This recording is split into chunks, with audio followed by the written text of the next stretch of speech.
Sir, પુરુષોમાં sperm count કેટલા હોવા જોઈએ કે જેથી કરીને એમને ઇન્ફર્ટિલિટીની સમસ્યા ન થાય? ખરેખર તો મેં જણાવ્યું એ મુજબ એક જ શુક્રાણુ પૂરતું છે, બરાબર છે. જેમ આ બાજુ એક બીજ પૂરતું છે સ્ત્રીમાં, એવું એક શુક્રાણુ પૂરતું છે. પણ વીર્ય જ્યારે બહાર આવે છે ત્યારે એ 2 થી 7 મિલીલીટર બહાર આવે છે વીર્ય એક વખતમાં. તો એમાં જે કાઉન્ટ કરવામાં આવે એ પ્રતિ મિલીલીટર એનો કાઉન્ટ્સ હોય છે.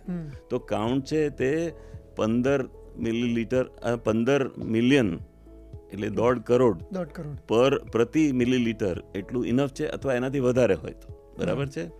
અને અમે લોકો 5 મિલિયન પણ કાઉન્ટ હોય એમાં પણ બાળક આપી શકીએ છીએ, પણ એમાં રિપ્રોડક્ટિવ ટેકનિક્સનો ઉપયોગ કરવામાં આવે છે. એટલે ઘણીવાર લેબોરેટરી અથવા અમુક ડૉક્ટર્સ એમને જણાવે કે તમારા કાઉન્ટ ઓછા છે, અને અમારી પાસે આવે ને અમે કહીએ કે આ બરાબર છે, ને એમને ઝડપથી પરિણામ પણ મળતું હોય છે. તો એનું કારણ એક સમજ છે.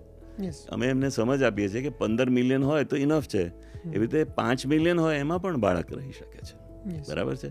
એવી રીતે એમની મોટિલિટી છે તે 40%થી વધારે હોવી જોઈએ, ગતિ. એવી જ રીતે એમના ડિફેક્ટિવ ના હોય તેવા 40% પણ હોય તો પણ એમને બાળક રહી શકે છે.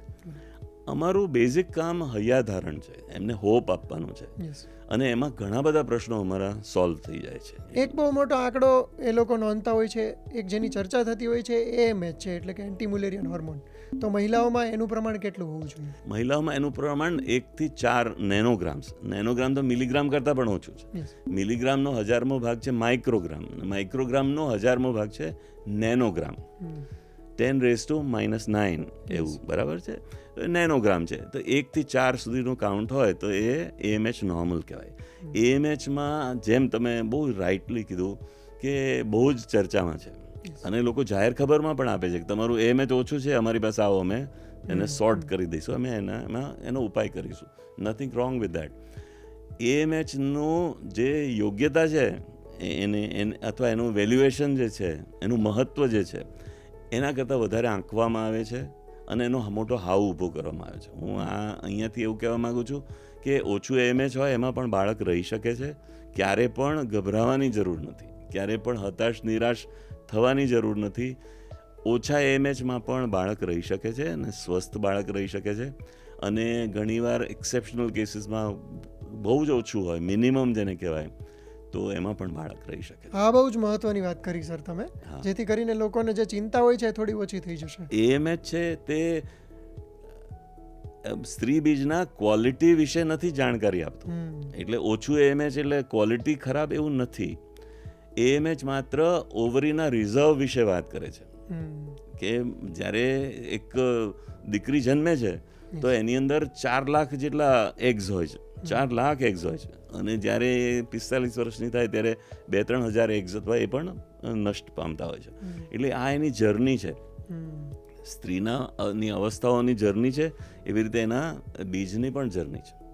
એમાં હું આમાં વાતમાં નીકળી છે તો ઉમેરી દઉં કે એટલે AMH છે તે રિઝર્વ વિશે જાણકારી આપે છે, કે અમુક સ્ત્રીઓને રિઝર્વ છે તે બહુ ઓછું હોય છે, તો એમાં પણ પરિણામ મળી શકે. સાદી સરળ દવાઓથી પરિણામ મળે છે.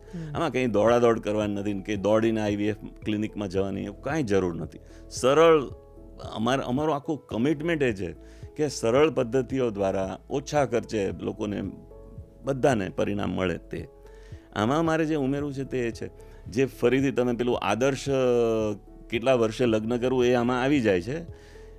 જ્યારે ઉંમર નાની હોય ત્યારે જે એગની ક્વોલિટી છે તે વધારે સારી હોય છે. જેમ મેં તમને કીધું કે સ્પર્મમાં ક્વોલિટી જેવું બહુ કંઈ ખાસ નથી. આપણે પુરુષોને બધાને બધું બરાબર જ હોય છે. સ્ત્રીઓને એગની ક્વોલિટી વર્સન થાય છે જેમ જેમ ઉંમર જાય. એમાં જીનેટિક પ્રોબ્લેમ્સ આવી શકે છે. ડાઉન સિન્ડ્રોમ અને બીજા અનેક સિન્ડ્રોમ્સ છે જે જીનેટિક છે, તે આવી શકે છે. હવે એનો બેબીઝમાં, એના આવનાર બાળકમાં, હવે એનો ઈલાજ એ છે કે જ્યારે એના ટ્રિપલ માર્કર્સ ને ક્વાડ્રુપલ માર્કર્સ ટેસ્ટ કરાય છે અર્લી પ્રેગ્નન્સીમાં.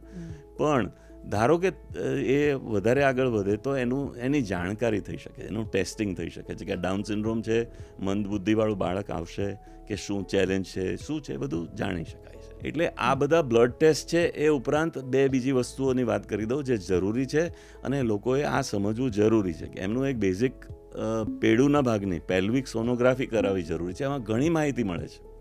જે અમે આંતરિક તપાસ કરીએ એ ઉપરાંત ગર્ભાશયના ઉપરનો ભાગ, બંને ટ્યુબ્સ વિશે માહિતી, બંને ઓવરીઝ અંડાશય વિશે માહિતી, આ બધી સોનોગ્રાફીમાં મળે છે.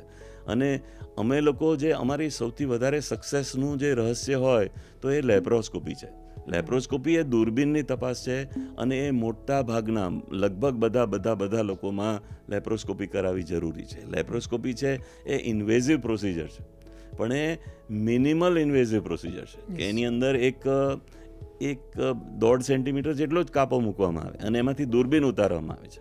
બીજા 2 સાધનો હાથનું કામ કરે એવું અડધો સેન્ટીમીટરના કટ્સ હોય છે, જે ભવિષ્યમાં લગભગ દેખાતા પણ નથી. તો આ લેપ્રોસ્કોપી કરવાથી, જે એનેસ્થીઝિયા હેઠળ હોય છે, 5 થી 12 મિનિટનો ટેસ્ટ છે, એક્સ્ટ્રોર્ડિનરી માહિતી અમને મળે છે. આ બધામાં અમે લોકો દિશા નક્કી કરી શકીએ છીએ કે આ દિશામાં જવાથી તરત પરિણામ મળશે. તો આ બહુ જ જરૂરી છે. લેપ્રોસ્કોપી કરાવવી જરૂરી છે. ઘણા લોકો રેઝિસ્ટ કરતા હોય છે, એમ કરાવું કે ના કરાવવું, અને લેપ્રોસ્કોપી તો કે ચાલો બીજા ડૉક્ટર પાસે જાઓ. ડૉક્ટર તમને ગમે તેવું કે એના કરતાં તમારા માટે જે શ્રેય હોય, તમારા માટે જે સારું હોય, જરૂરી હોય તે માહિતી કે એ મહત્ત્વનું છે. લેપ્રોસ્કોપીથી અમને એટલી બધી માહિતી મળે છે અને એમાં નાના કરેક્શન્સ પણ અમે કરી દેતા હોય છે. ગર્ભાશય પાછળની તરફ વળેલું હોય તો અમે એને સ્ટ્રેટ કરી શકીએ છીએ. અંડાશયની આજુબાજુ કંઈક ચોંટેલું હોય તો એને છૂટું પાડી શકીએ છીએ. આ જે ટ્યુબલ ઇરિગેશન છે એ પણ અમે એમાં કરી શકીએ છીએ. એટલે એનાથી બહુ જ સરસ પરિણામો મળે છે. લેપ્રોસ્કોપી જરૂરી ટેસ્ટ છે.